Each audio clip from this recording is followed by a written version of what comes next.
যদি আমরা আমাদের আমল নামার দিকে তাকাই, কিছু দেখি গুনাহ, কিছু দেখি আমল, ভালো কিছু সওয়াব।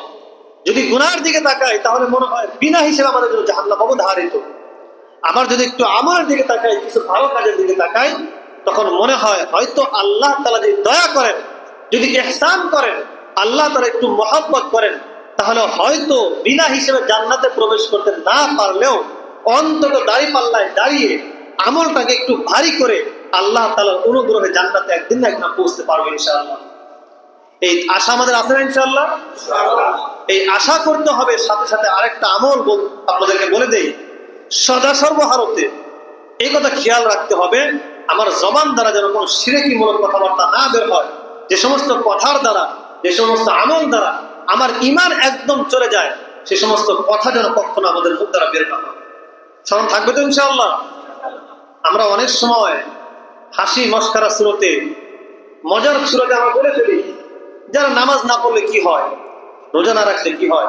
তাই সাবধান, আপনি রোজা রাখতে পারেন না, তার জন্য অনুতপ্ত হন, কিন্তু নামাজ, রোজা, হজ, যাকাত, ইসলামের শিআর, ইসলামী বিধান, এই সমস্ত কথায় কখনো এমন কোনো কথা বলা যাবে না যার দ্বারা ইসলামকে অপমান করা হয়, অসম্মান করা হয়। যদি এমন কিছু হয় তাহলে হতে পারে আমার একটা কথা আমার পুরো জীবনকে ধ্বংস করে দিবে, আমার পুরো আমলকে ধ্বংস করে দিবে। দেখেন, 1 টন খাবার যদি কখনো পাকানো হয়, কয় টন? 1 টন।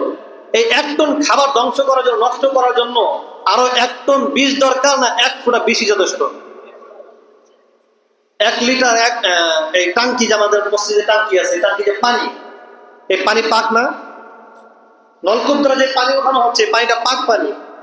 এই পানির মধ্যে যদি 1 ফোঁটা কোনো কুকুর, তারপরে গরু ছাগলের 1 ফোঁটা নাপাক ঢেলে দেওয়া হয়, পানি পাক থাকবে না? পুরো পানি ধ্বংস হয়ে যাবে। এই পানি দ্বারা উযু করলে নামাজ হবে?